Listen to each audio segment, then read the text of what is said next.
So I want to quickly introduce my panel. I'll have a few short things to say about the Old Vine Registry, but you don't want to hear lots of stats and figures about a website. We want to talk about how we can all get people to pay more money and buy Old Vine wines more often. Just to my left, I've got Peter Granoff, Master Sommelier. A highly decorated Master Sommelier. One of the many awards he's won is Sommelier of the Year from the James Beard Association. He's an educator, a presenter, an early pioneer in wine e-commerce. He helped start the company that became wine.com eventually. And today he is the co-proprietor of the Ferry Plaza wine merchant stores in San Francisco and in Napa. To his left is Scott Stewart, the California General Manager for Skurnik Imports. Scott has more than 2 decades of experience in the wine and hospitality industry. He's also worked at Chambers & Chambers, another very famous wine merchant in California and the United States. And to his left, Master Sommelier, we got 2 of them on a panel, really doing well today, Morgan Harris. And he is a consulting sommelier and wine director for a number of restaurants, having spent many years on the floor of fabulous restaurants whose names you know, like Angler and Charlie Palmer and Jean-Georges in New York. You've got more than 20 years experience on the floor at this point. Also has dabbled in TV presenting and writing. A great panel to talk about the commercial viability of Old Vines. So I want to just start, and I don't know if there's a clicker or someone's going to move the slides for me, just with a brief little information. Jancis did a great job of introducing the Old Vine Registry. To the folks in the room, you've heard about it now. To those who might be watching on live stream, it may be new to you, but it's a website we started to track Old Vine vineyards around the world. If we go to the next slide, just some stats right now. I put this together a couple days ago, and that number has gone up, but 8,102 vineyards cataloged. About 1,030 vineyards that are over 100 years old across 42 countries, 773 unique grape varieties, and that's down from about 1,200 that have been deduped because they go by different names in different countries, right? So we're counting Monastrell once and not counting Mataro and Mourvedre in that count. And I left off, there's about 24,000 hectares that we've covered. The registry is there to, again, provide data support to all of our efforts in celebrating, preserving, understanding old vines around the world. But in particular, it's there to try and do its own tiny little part of closing the commercial loop. And so if you go to the next slide here, just pulling out the sort of one of the really key important parts of this, which is whenever you're looking at a vineyard on the website, there is a big honking blue button on the page that says find wines from this vineyard, which is an attempt to, if somebody is really interested in that vineyard, get them to get their hands on a bottle that was made from that vineyard, with the idea that the only way that these vines are going to stay in the ground is if the people who farm them get paid more and better to continue to leave them in the ground, as opposed to pulling them up and planting them with something that is more lucrative. So tiny little part that the Old Vine Registry is doing to make that happen, but there aren't many people coming to the Old Vine Registry, certainly not many consumers. And so where the rubber really meets the road is in the world that all 3 of these men live in, right? In the floors of restaurants, in Morgan's case, in the importers and distributors, in Scott's universe, and in the retailers run by folks like Peter. And so I want to have a conversation with them about, well, what is it really going to take? We've heard some ideas thrown out there. We've seen the unbelievable, example that has been made in South Africa. In some ways, this panel could be subtitled, well, how do we all be like South Africa? Like, how do we do that here, right? How do we do that around the world? And so we want to have a really practical conversation about how to do that. I want to start with Scott in the sort of the distribution universe and the importing universe, also because I want to use it as an opportunity to thank Skurnik Wines. That incredible growth in the number of vineyards tracked in the registry has been an incredible amount of hard work by myself and a number of other volunteers, some of whom are here today volunteering at the conference. But the big gains that we have gotten in the tracking of the vineyards in the Old Vine Registry has been because large repositories of data have been given to us. And one of the first big ones was from Skurnik, who quite generously gave us their entire product database, where they have, very carefully tracked the vine age of the products that they sell from their producers. So thank you, Scott, to the extent that you can represent all of Skurnik for having been willing to do that. But I want to also ask you, how is it that you guys decided to do that in the first place? Like, why are you keeping track as an importer of vine age? Clearly, somebody decided that it mattered. What was that decision like, and how does it play out in the world of you trying to sell your wines to retailers and restaurants around the world? I mean, we're fortunate that we keep pretty meticulous records, and those records go obviously very, very deeply. We have a lot of very active conversations with our producers worldwide, and we will seek out producers who have been the stewards of many of these historic vineyards as well too. But it's through a lot of hard work, through a lot of dedication, so that we can really arm our sales team with as much information as possible. And we think that the older vines offer a very important point of differentiation in what is a very competitive marketplace. If all things are equal, you have two wines that are of equal price or close to it, of equal complexity or close to it. That is one of the main story points that we will end up leaning on. Why did someone plant this vineyard, perhaps once upon a time, and why did somebody steward this vineyard? What were they hoping to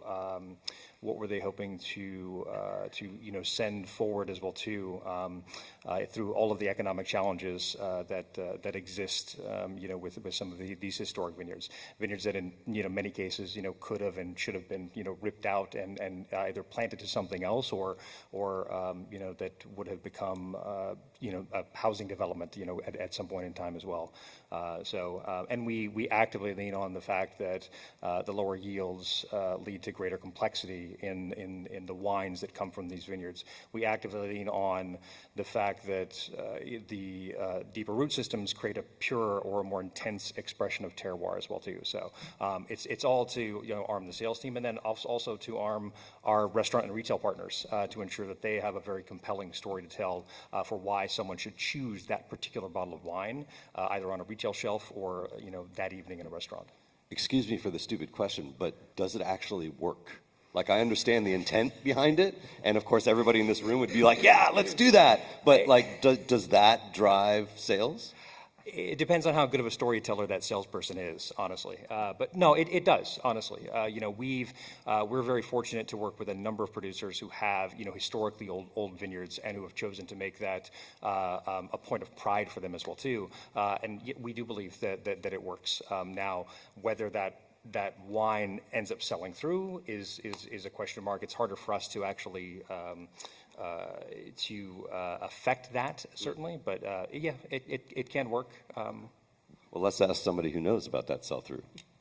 Peter, what's it like on your end when some salesperson from Skurnik walks in the room and he's got two wines, one of which is older vineyards? Like, does that matter to you as a guy thinking about what goes on the shelf where, and sort of the assortment that you're building as a retailer? Well, we don't actually do business with Skurnik. Sorry. Yes, it does. I mean, there are a number of criterion that we're considering when we're looking at any particular wine. Is there a hole for it on the shelf? Is it a starting place? Is the value proposition solid?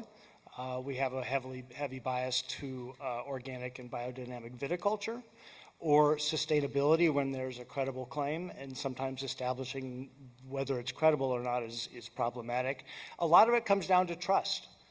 The best salespeople are typically those who we've worked with for a long time, who understand what we're looking for, and whose word we consider solid. Okay, so but let's step back for a moment and just talk about your point of view as a retailer, which is, do old vines matter in the context of what you're trying to sell to the end consumer? Do you think about that? Do you actively stock a portion of your store with old vines because you think there's value for the consumer and that you want to sell those kinds of wines? Like, is that something that you consider in your decision about what to sell? Yes, it is, and I think my business partner Debbie Zacharias is in the room as well, and she can ascertain that when we talk directly to consumers, and we have the time to tell the story. We do flight nights, for example, on most Wednesday nights, and when I've talked to customers about this wine coming from a vineyard in Contra Costa County that's under incredible pressure from housing every year, and the history, that clearly resonates. I think the problem, and this has been alluded to previously in the sessions this morning, is having a credible and consistent way to present that information and to tell the story. I mean, I think we are facing a real problem with the whole idea of authenticity. Clearly, it's a word, or it's something that resonates with consumers. But I would argue that in the same way that Americans talk dry and drink sweet, they talk authenticity and yet respond to a lot of communication signals that is anything but authentic. And this goes back, it's largely social media, I think, driven, but it's not new to social media. I mean, the advertising and public relations industries in their modern form go back to the early 1900s, and whole volumes have been written about the, pardon the expression, bullshit that the public relations industry is responsible for. And certainly we all know of advertising that we think is bogus. So how do you parse, or how do you develop a signal or message to consumers that is consistent and reliable? I think it's an interesting question, and maybe we can come back to that and talk about or brainstorm some particular solutions. But I want to sort of complete the picture here with you, Morgan, in the sense of, how do Old Vine wines show up in your universe, either as from your push kind of intent as a sommelier, creating lists and deciding what you want to sell, as well as what you see from a consumer aspect and a pull? Do people come in asking for that, or do they respond to that in some way in the restaurant context?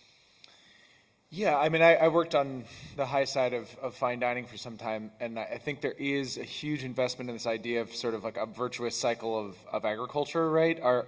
I feel responsible to my chefs in the way that they go out to the green market every morning to say, I have bought these tomatoes, I've sourced these things from here. The Cisco truck did not just show up and dump all these things disgorged out of our food system. They made all these particular decisions about the farms they work with and the people they do. So I don't see my decisions relative to what I would offer on a wine list as any different than that, because it's the same sort of values-based decisions that are driving that. So insofar as wine is a byproduct of agriculture, and that is a culture, and wine is a foodstuff or a condiment, we have to make those decisions in the same way. And I think a lot of the people, at least that show up to fancy restaurants, are at least buying into that sort of like virtuous cycle, even if they don't really understand how the sausage is made, like the reality of what goes into the farm labor around either the vegetables they consume or the food they consume. But to me, it seems like a non-negotiable portion of my buying and selling that I would be buying things that are a byproduct of culture and agriculture, because otherwise I should just be selling widgets, right? Yeah. And increasingly on menus, we've started to see the names of purveyors and information about those ingredients that have gone into the cooking. How much does the story of Old Vine Vineyards play in the conversations that you're having with customers about wine?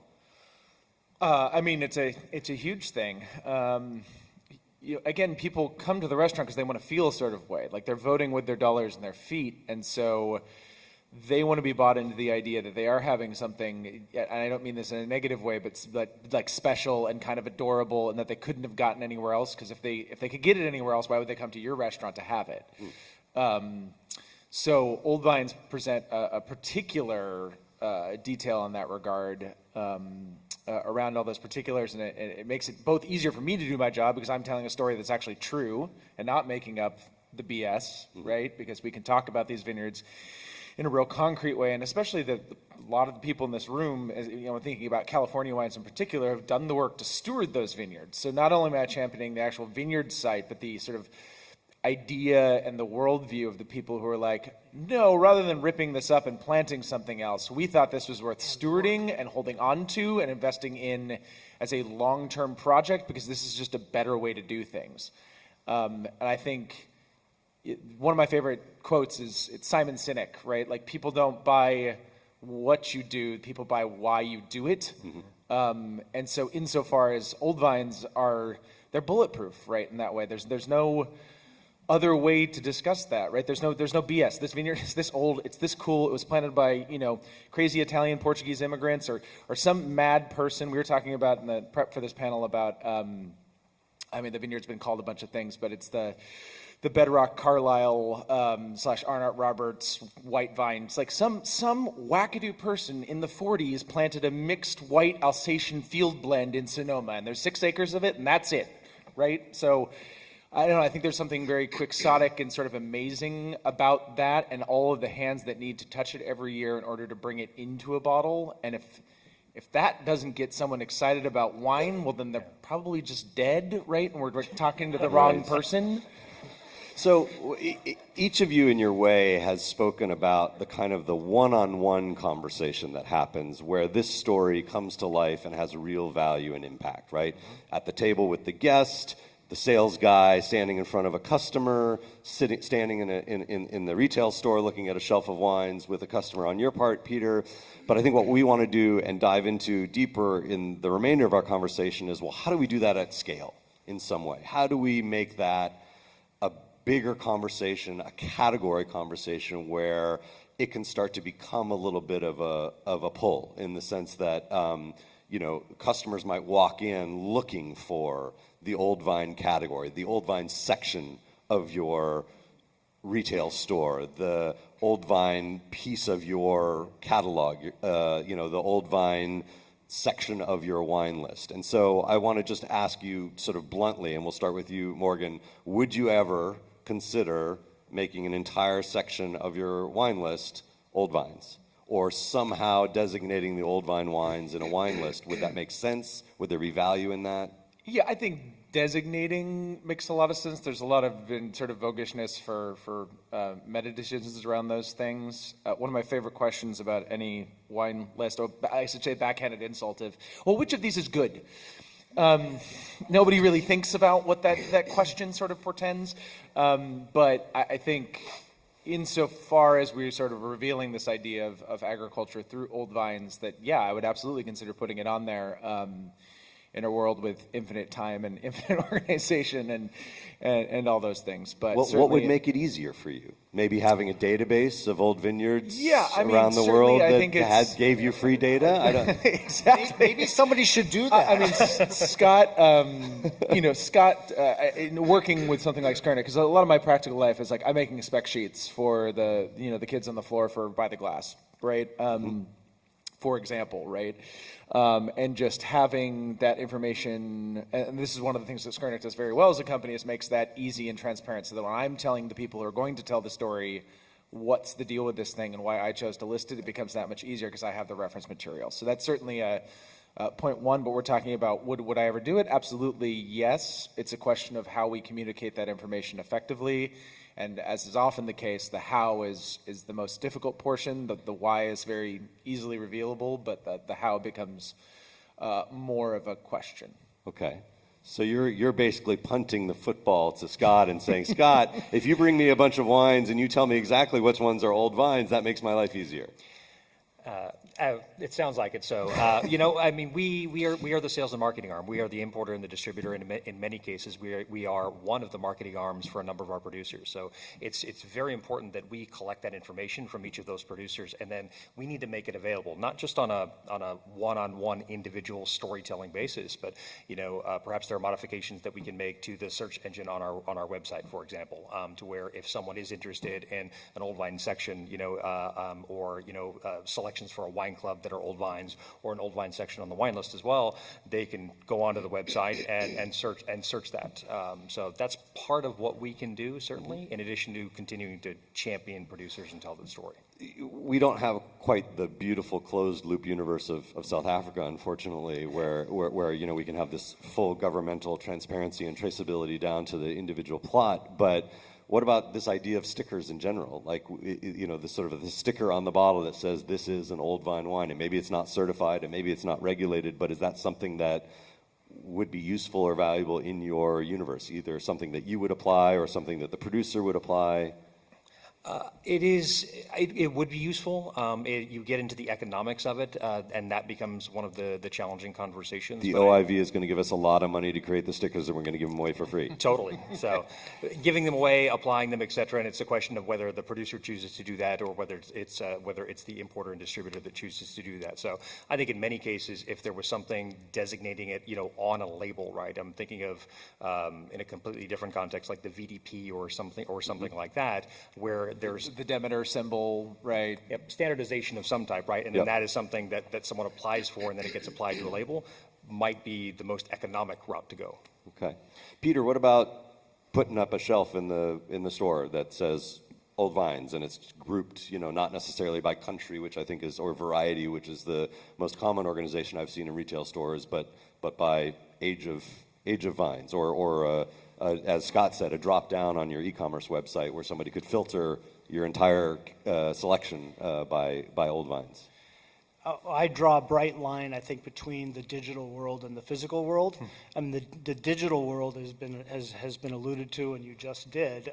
It's fairly straightforward on most e-commerce platforms to create an additional searchable category.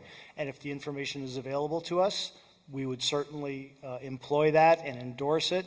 Especially if it linked to a broader repository of information about that vineyard, its history, et cetera, et cetera.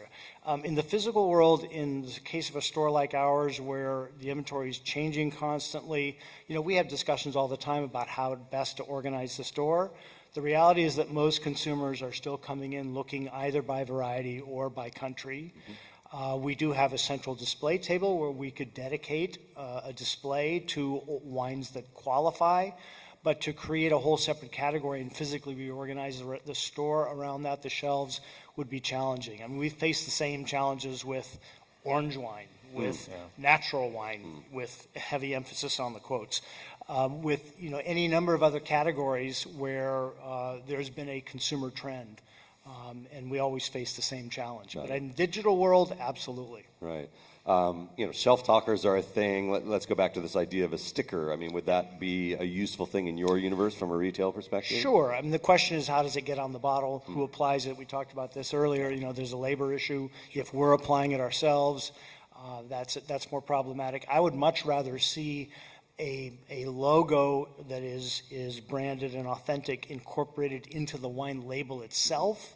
I'm going to give an example. We have a lot of consumers who think they're allergic to sulfites, and when we have a wine that is no added sulfites and it actually says that on the label, we can point to that language on the label, and that removes any doubt in the consumer mind. Whether they're concerned about sulfites is bogus or not isn't the issue. You just need to point them to what they're asking for. So I was just going to say that, certainly adding Old Vine, the consumers are always looking for like something to hold on to. I love a blend.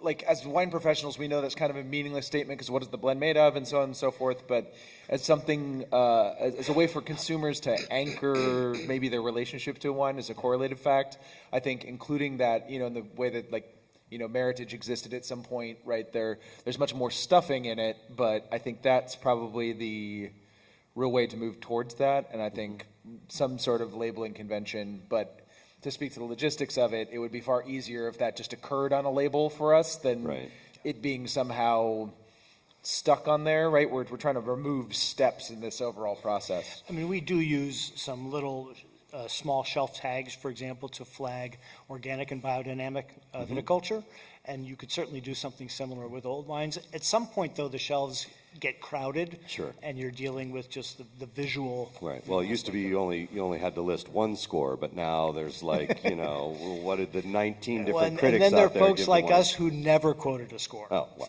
Bravo to you. And we're still in business. Bravo to you, yes. But can we get like super practical? Like, and maybe this is for Morgan and for you, Peter. So if we wanted to do this, right? If we really wanted to help you tomorrow or next month create a category on your website or that filter on your website, what would you need as a retailer in order to do that, right? You're not going to go through and research each of these wines one by one, right, and make that decision. So, like, what is it? Giving you the Old Vine Registry data so that you could do a quick cross-correlation and... Yeah, cross-reference would be really helpful because doing the individual or the research on a wine-by-wine basis is very time-consuming. Sure, okay. And then, Morgan, from a list perspective, like, let's say you were going to humor me and put that little, silhouette of the Old Vine next to each of the wines on the list that were Old Vine. Like, how practically could you be supported to do that, other than obviously knowing what you're buying from somebody like Scott? I don't have time to go look for the information. Yeah. I need it to come to me, and I need it to come in a way that's durable, right? When I'm putting wines onto a wine list, it's usually, in the order of, 10 or 20 new SKUs comes in. I'll pull each of those bottles or look at them off of websites, depending on what I had the time to do, and just having the logo on it would be like, oh, somebody has thought about this and vetted this, and it's been through a process for me, so that information is then durable, in the same way that, like, the INO does this for wine labels, right? Yeah. I don't have to worry about whether or not the Sancerre has Sauvignon Blanc in it because it's Sancerre. So if there was, the information cannot be spongy, right? And that's, I think, one of the things we've talked about in some regards is that Old Vine has often felt like reserve or, right. Any number of pieces of nonsense terminology that mean something in one region but are then applied by geniuses inside of marketing departments elsewhere to indicate things on bottles that they maybe didn't earn or has no actual durable definition around.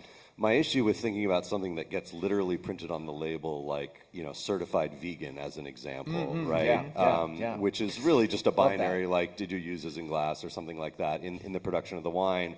There's so much regulation and certification behind that, the engagement of government agencies, and given the diversity of the wine world, trying to get that to happen in all the different countries of production seems like a fool's errand to me. Yeah, but if Demeter's able to do it, right, like...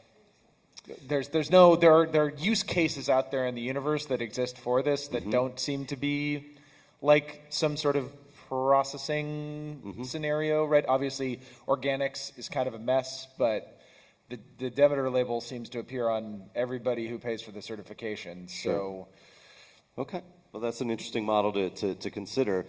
Talk to me about how much pull you guys see in each of your channels for Old Vine wines. Do you have customers walking in and saying, I want something that was planted 150 years ago, or whatever the particular consumer way that they would say that? The only context in which I've heard that question posed directly, Morgan will be happy to hear this, is in the context of Zinfandel.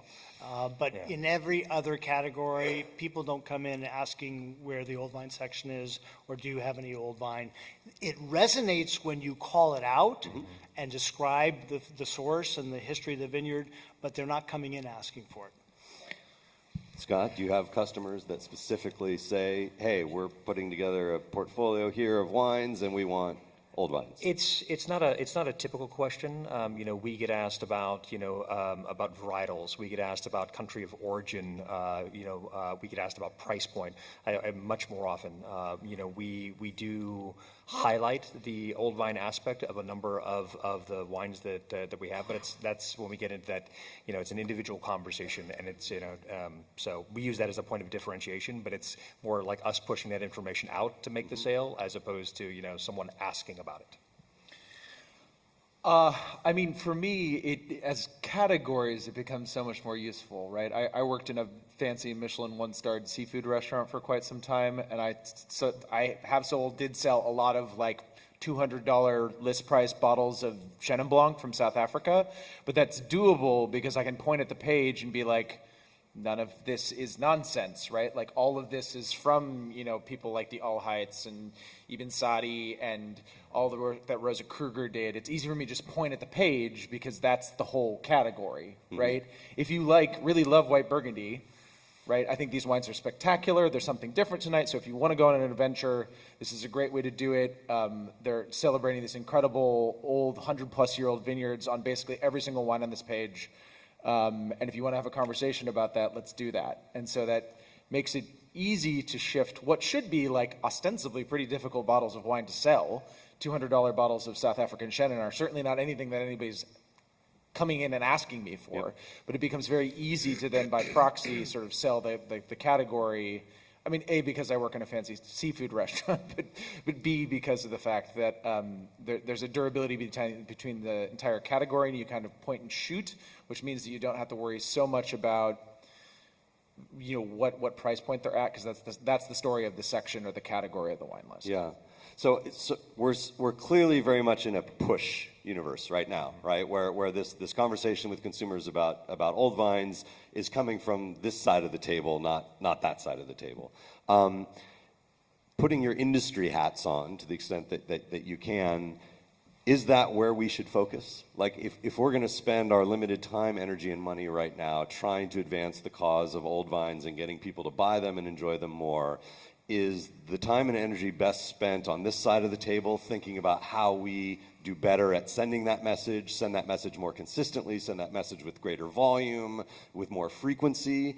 Or is our time best spent trying to educate consumers in such a way, engage with consumers in such a way that we're driving more pull?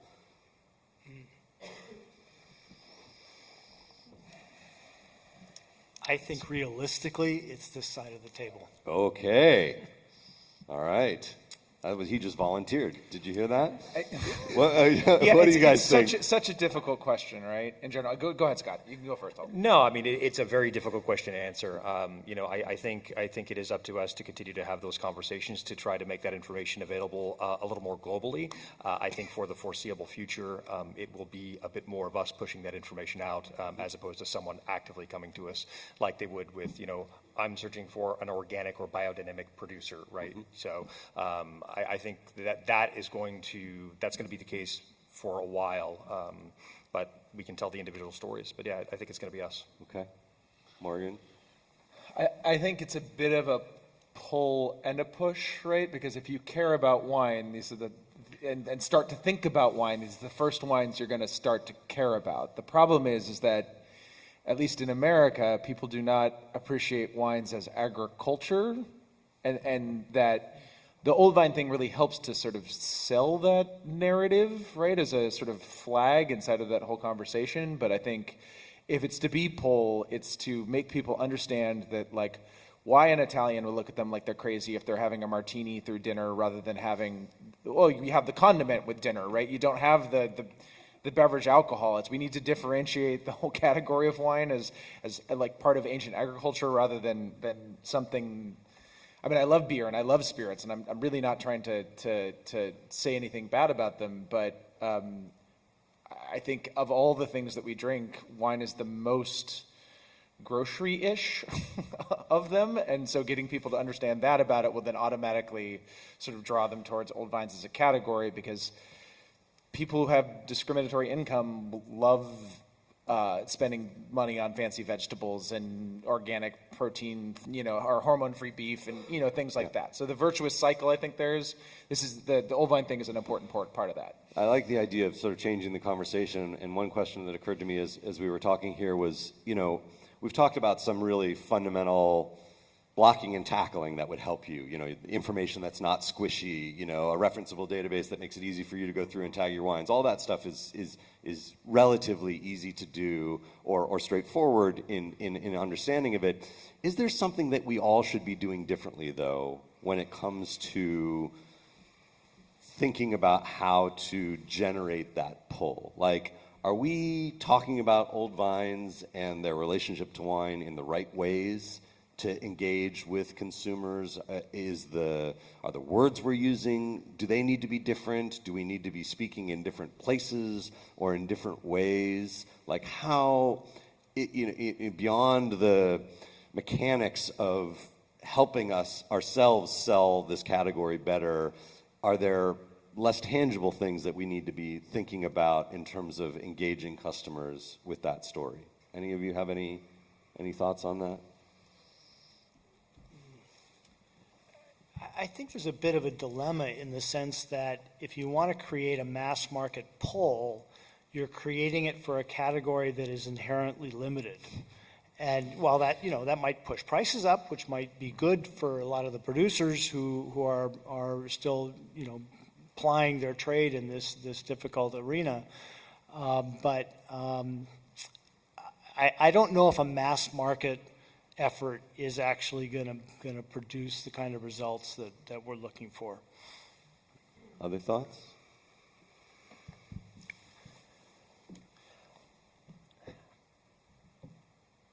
I would tend to agree with Peter because we are talking about a limited number of vineyards that exist that would be classified as old vines, right? So depending on whatever line that is chosen to for in terms of age. So is that something that can actually resonate with a mass market consumer, or is it something that it needs to be much more targeted?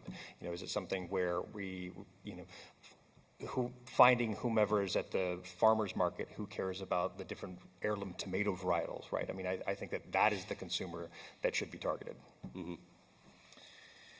Yeah, I mean, I think you just are dealing with these supply issues, but the second you say to someone, hey, did you want something that was extruded out of a tube in Fresno, or would you like to drink an ancient piece of our long-standing viticultural heritage? Like that, I don't think that's much of a conversation for most people, because the people are going to say, yes, I'd rather drink the Fresno tube wine, right? Like they're kind of lost to us anyway. They've already made that decision, whereas it's like everything in at least this economy, right, is there's smaller and smaller amounts of people with larger and larger amounts of money. So we have to go after these consumers who do have discretionary spends, who can spend a little bit more money on these wines that are that much more special, so that we can then create demand for them, I think is the way to do it. But just getting more people excited about wine, and I think old vines are a great part of getting people excited in a way that, like, this sort of influencer lifestyle, let's go to Napa and put a cool hat on, is not in some ways. Whereas getting people to buy into this idea of this was hard, this was tended and cared for a long time is kind of the best way to do it. Okay. I think you also have a dilemma in that a lot of wine consumers who are buying in supermarkets are looking for consistency and the same flavor profile, et cetera. And that's the opposite of what the whole Old Vine thing is about. It's about diversity and incredible distinctiveness, et cetera. And that's a hard message sometimes to get across. For sure. We've come to the end of my asking questions, and we've got a little bit of time for you to ask questions. So I would encourage you to do so if you have one. I think Deborah just raised her hand there. If somebody would be able to bring her a mic. And I would just want to check with my team that we've got 9 or 10 minutes for some questions. Yeah? Oh, thank you. Okay. Thank you, Alder. Thank you, panel. I think we might have found an answer to your last question in our previous session. And that would be that now that the direct link to quality and old vines has been established, at least for Garnacha, telling consumers that old vine wines actually taste better could go a long way. And I'd be curious to see what Morgan or... Well, but does it taste better to them, right? What is taste better, right? What is good, right? Well, good is what it's in the eye of the consumer. Yes, it's I'm just very saying, subjective. I'm just playing devil's advocate here. Very right? subjective, yes. But again, the consumer is looking to you as the quote-unquote expert or guide, all three of you, well, for the trade. And when you say that the wines have more aromatics, more flavor or taste components, those kinds of things in your language, I think that could be very compelling.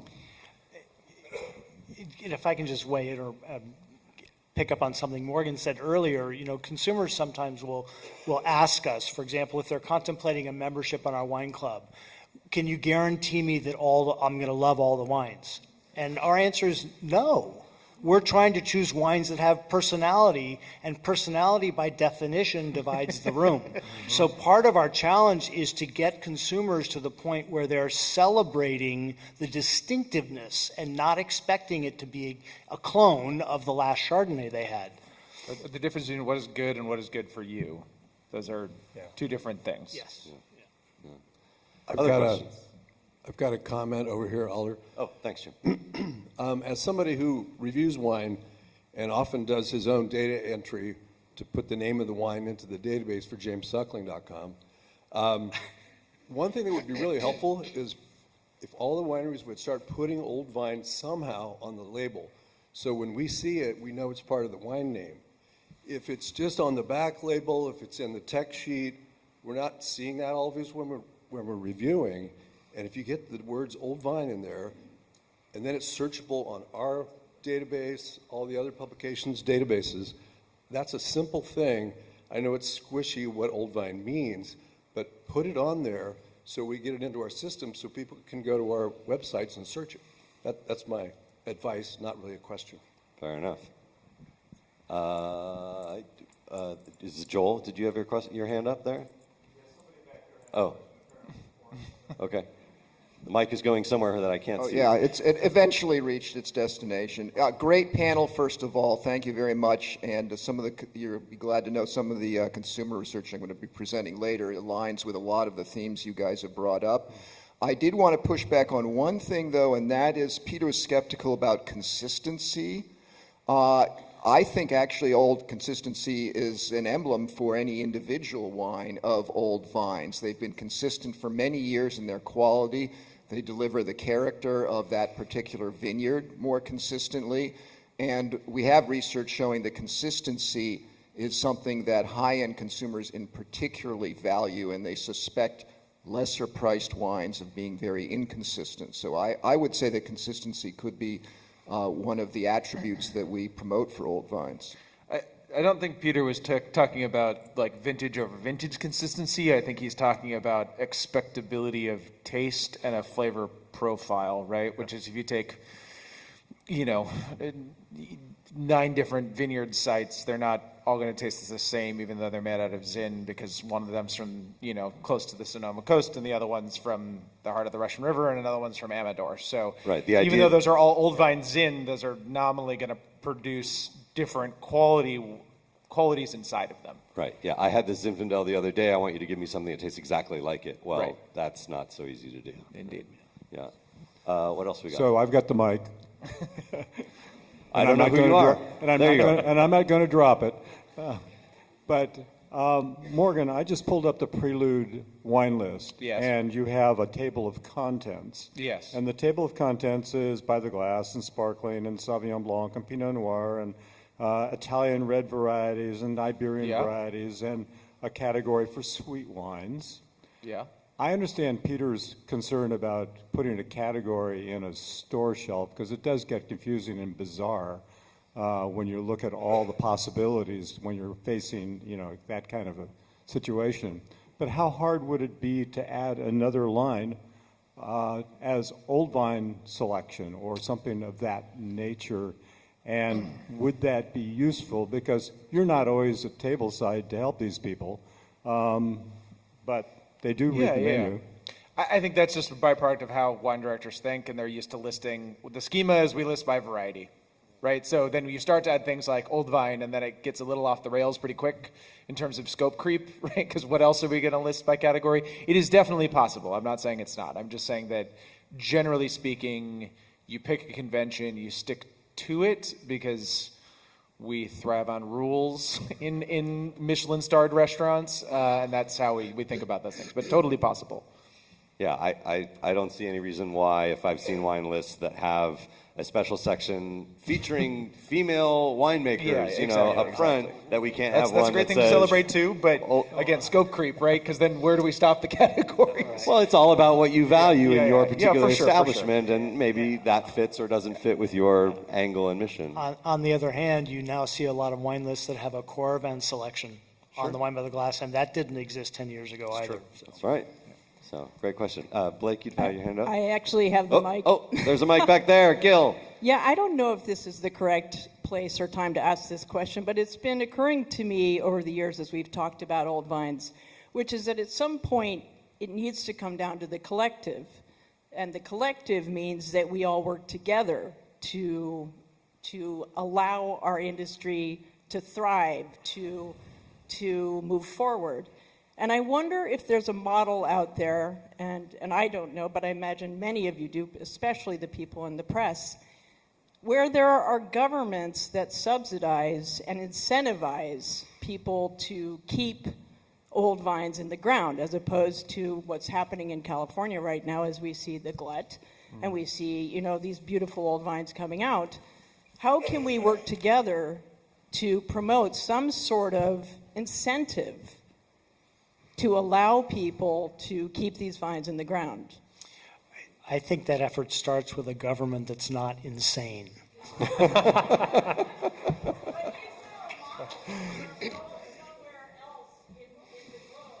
Well, there is. It sounds like that may be where Campo de Borja is headed, if I understood some of the implications of that research. And so it will be very interesting to see what that translates to in terms of government policy. And some of the things that we heard from the president of the OIV today in his welcoming remarks leaned towards this idea of changing regulation and specification towards the valuing of old vine vineyards. So I think it's possible. I'm getting the famous hand across the neck. Sorry, Blake, we didn't get to it. Thank you all. Thank you to my panel. Really appreciate you engaging. And thank you. Thanks, Alder.